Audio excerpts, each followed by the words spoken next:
March 3ರಂದು ರಕ್ತಚಂದ್ರ ಗ್ರಹಣದ ಹಿನ್ನೆಲೆಯಲ್ಲಿ ಧರ್ಮಸ್ಥಳದಲ್ಲಿ ದೇವರ ದರ್ಶನ ಸಮಯ ಬದಲಾವಣೆ. ಅಂದು ಮಧ್ಯಾಹ್ನ 1:30ರವರೆಗೆ ಮಾತ್ರ ದೇವರ ದರ್ಶನಕ್ಕೆ ಅವಕಾಶ ಇರಲಿದೆ. ಚಂದ್ರಗ್ರಹಣದ ಬಳಿಕ ರಾತ್ರಿ 7:30ರಿಂದ ದೇವರ ದರ್ಶನ. ಧರ್ಮಸ್ಥಳ ಮಂಜುನಾಥ ಸ್ವಾಮಿ ದೇವಸ್ಥಾನದಿಂದ ಪ್ರಕಟಣೆ.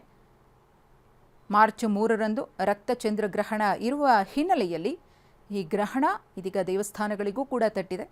ಬಹುತೇಕ ದೇವಸ್ಥಾನಗಳಲ್ಲಿ ಗ್ರಹಣದ ಸಂದರ್ಭದಲ್ಲಿ ಭಕ್ತಾದಿಗಳಿಗೆ ದರ್ಶನಕ್ಕೆ ಅವಕಾಶ ಇರುವುದಿಲ್ಲ.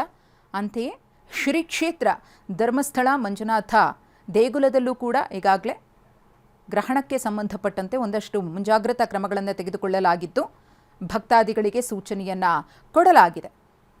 ಮಧ್ಯಾಹ್ನ 1:30ರವರೆಗೆ ಮಾತ್ರ ದೇವರ ದರ್ಶನಕ್ಕೆ ಅವಕಾಶ ಇದೆ ಅಂತ ಹೇಳಿ ಧರ್ಮಸ್ಥಳ ದೇವಸ್ಥಾನ ಆಡಳಿತ ಮಂಡಳಿ ತಿಳಿಸಿದೆ.